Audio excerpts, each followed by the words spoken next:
এক সাহাবী রাসূল সাল্লাল্লাহু আলাইহি ওয়াসাল্লামের কাছে এসে জিজ্ঞাসা করলেন, ইয়া রাসূলাল্লাহ, আইয়ুল আমালি আহাব্বুন ইলাল্লাহ, কোন আমল আল্লাহ তাআলার নিকটে সব থেকে উত্তম, বা আল্লাহ তাআলা কোন আমলকে সব থেকে বেশি পছন্দ করেন? তখন রাসূলুল্লাহ বললেন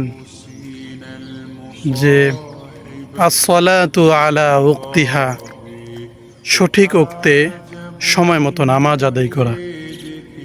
সাহাবী আবার জিজ্ঞেস করলেন, সুম্মা আইয়ুন ইয়া রাসূলাল্লাহ, অতঃপর কোন আমল আল্লাহ তাআলার নিকটে সব থেকে উত্তম?